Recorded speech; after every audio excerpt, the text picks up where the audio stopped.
ایک شخص حضور کے گھر میں مہمان آیا رات کے وقت میں، وہ کہنے لگا میں نے آپ کے گھر میں ہی قیام کرنا ہے۔ فرمایا ٹھیک ہے آ جاؤ۔ صحابہ کہتے ہیں جتنا بھی 4-5 بکریوں کا دودھ سارے اہل خانہ استعمال کرتے تھے، محبوب کا سارا گھرانہ وہ سارا کٹھا ہی اکیلا ہی دودھ پی گیا، سارا جتنا کھانا تھا اکیلا ہی کھا گیا۔ رات کو اسے چارپائی پہ سلایا گیا تو کھا اتنا چکا تھا کہ اس کا پیشاب حضور کے بستر پر ہی نکل گیا۔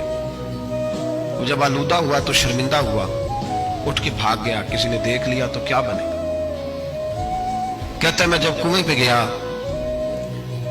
جا کے میں نے غسل کیا، کپڑے دھوئے تو خیال آیا میری تو سونے کی انگوٹھی رہ گئی ہے وہاں۔ اب طبیعت اجازت نہیں دیتی تھی کہ وہاں لوگ کٹھے ہوں گے۔ وہ شخص کہتا ہے میں انگوٹھی سونے کی رہ گئی تو دل میں خیال یہ تھا کہ واپس جاؤں گا تو وہاں تو حالات ہی بڑے گڑبڑ ہوں گے، لوگ اکٹھے ہوں گے، شرمندگی ہوگی، میں پیشاب کر رہا ہوں بستر پہ، حال بڑا سخت ہوگا، اتنے لوگوں کا سامنا کیسے کروں گا؟ لیکن مجبوری تھی، انگوٹھی سونے کی تھی، بڑی قیمتی تھی۔ کہتے اس انگوٹھی کی مجبوری نے مجھے شرمندگی کا سامنا کرنے پہ مجبور کیا، اور جب میں آ کے حضور کے کمرے کے باہر کھڑا ہوا تو وہاں تو کوئی بھی نہیں تھا۔ اللہ کے رسول نے بالٹی میں پانی رکھا ہوا تھا، میرے پیشاب پر پانی بہا رہے تھے، خود رسول پاک فرماتے ہیں حضور پانی بہا رہے تھے، اور جب میری طرف دیکھا تو محبوب نے مسکرا کے فرمایا غسل کر لیا آپ نے؟ آپ کو تکلیف ہوئی، جب انسان کا معدہ کمزور ہو تو ایسی چیزیں ہو جاتی ہیں، فکر نہ کریں، بیٹھے میں ناشتہ لاتا ہوں۔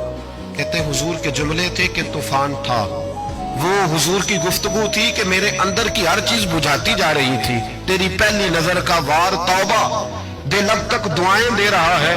فرماتے ہیں وہ جملے تھے کہ سکتہ کر گئے، تزکیہ کر گئے، تصفیہ باطن کر گئے۔ محبوب یہ کہہ کہ گزرنے لگے تو میں نے بازو تھام لیا، میں نے کہا محبوبہ میں زیادہ پڑھا لکھا تو نہیں، سیانا تو نہیں، زیادہ کھانے والا موٹا تازہ آدمی ہوں، حضور میں کوئی انالیسز نہیں کر سکتا، تجزیہ نگار نہیں، باریک نہیں، پر میرا موٹا دماغ بھی مان گیا ہے کہ آپ واقعی اللہ کے سچے رسول ہیں۔ میرا موٹا دماغ بھی مان گیا ہے کہ آپ واقعی اللہ کے۔ وہ گھر گیا اور قبیلے کے ایک بندے کے پاس گیا۔ حضرت انس بن مالک کہتے ہیں جب واپس آیا تو 500 آدمی ساتھ تھا۔ کہنے لگا سونیا میں اکیلا نہیں آیا، ساری برادری سارا قبیلہ لایا ہوں، اور سب کو میں نے بتایا ہے کہ دنیا میں جسے میں دیکھ کے آیا ہوں ایسا تم نے کبھی نہیں دیکھا ہوگا، جس کی میں زیارت کر کے آیا ہوں ایسا نہیں تم نے دیکھا ہوگا۔ تو محبوبہ ہم سارے آئے ہیں، پڑھائے کلمہ، ہم بھی آپ کے غلام بننا چاہتے ہیں۔ ہم شرمندہ کر کے بڑے راضی ہوتے ہیں، بڑے راضی، لوگ معافی مانگ رہے ہیں، منتیں کر رہے ہیں جناب غلطی ہو گئی تو ہوئی کیوں؟ میں تو ایسا ہوں، میں نے تو کبھی نہیں کی، میری مثال دیکھ لو، میں تو